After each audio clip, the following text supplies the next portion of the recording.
Good day, ladies and gentlemen. Good news po tayo mga kaibigan. Alam niyo po ba yung issue nung last time? Nawalan ako ng 5,000 sa pag-withdraw ko sa BDO using my GCash Mastercard. Yung ito po, ayan o. Ayan. Ito yung card na ginamit ko nung nag-withdraw po ako sa BDO machine. December 4, nag-withdraw po tayo nung gabi. Pero hindi successful yung withdrawal natin. Sabi sa machine, invalid. Pero nag-message sa akin ng GCash, successful daw ang aking withdrawal. You have withdrawn successfully. Mag-withdraw tayo, babayad po tayo gamit ang GCash Mastercard.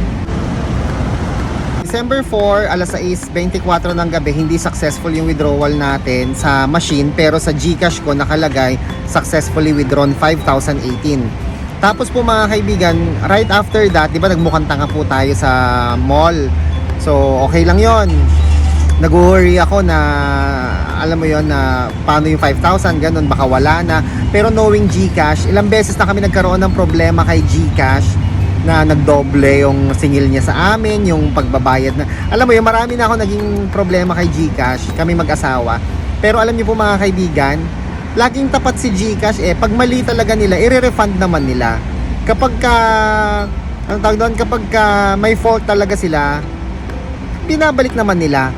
At alam niyo ba, good news ngayon, December 6, alas 6 ng gabi.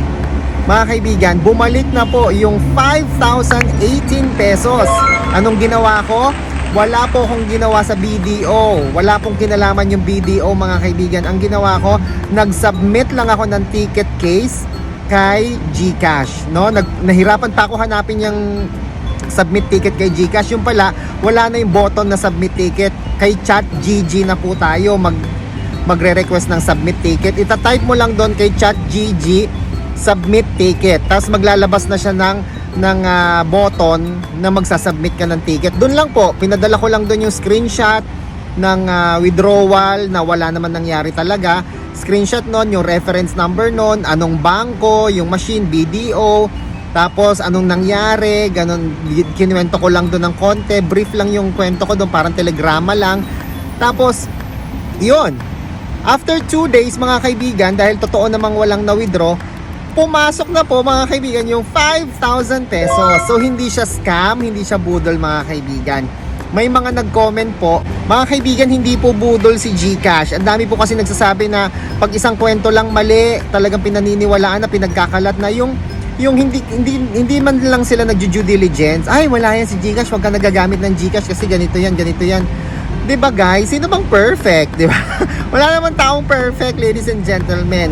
Lahat nagkakamali. Ang importante, pag nagkamali, may pagko-correct or may pagtatama. At ganun po yung ginawa ni GCash. Tinama niya yung pagkakamali, which I know naman. Kaya pala wala akong masyadong kaba na naramdaman.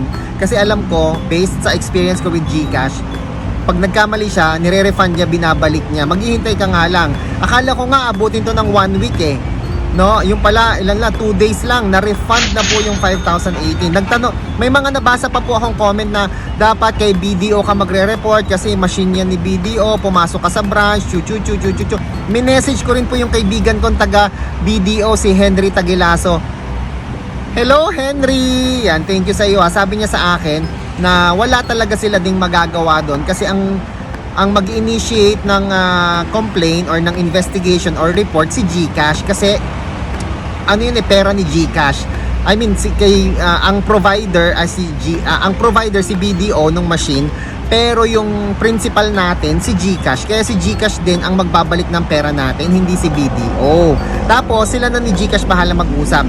So mga kaibigan, pagka kayo po yung nag-withdraw gamit ang GCash card at walang lumabas na pera sa machine, do not worry, wag po kayong mag-alala kasi a-action na naman po yan ni GCash basta legit yung inyong claim at ang inyong reklamo. Wala rin pong magagawa si bangko, si BDO o kung kanino man bangko po kayo magre-reklamo kasi kay GCash po talaga kayo magreklamo. At wag kayong mag-alala na submit ticket, wala namang nakakausap na tao. Gusto ko makausap yung tao, hindi po ganon.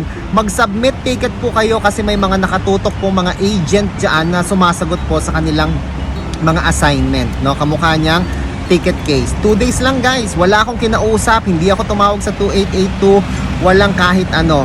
Talagang submit ticket lang, screenshot, konting detalye, reference number, and after 2 days, pumasok na po ang 5,000 pesos, mga kaibigan. At kung gusto mong magpa-cash convert gamit ang iyong G-Gives, aba, mga kaibigan, all you need to do is open your GCash app, pindutin nyo yung borrow, pindutin nyo yung G-Gives, tignan ninyo kung magkano ang inyong eligibility.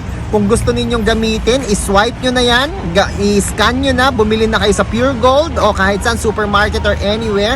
Pero kung kailangan mo ng cash at hindi mo kailangan bumili, just comment down below. Tutulungan kitang ipa-cash convert or cash trade ang iyong G-Gives, mga kaibigan. Trading tayo, i-convert na natin yung GCash mo. Kung may GCash, G-Gives mo. Kung meron kang G-Gives dyan na 10,000 o kaya 2,000, 4,000, 10,000, 20,000 pesos or even 75,000 pesos, pwede po natin yung i-convert into cash. Paano? Just click the link dyan sa description box sa baba at matutulungan ko po kayo, mga kaibigan. And that's about it, ladies and gentlemen. Enjoy the rest of the day and God bless po.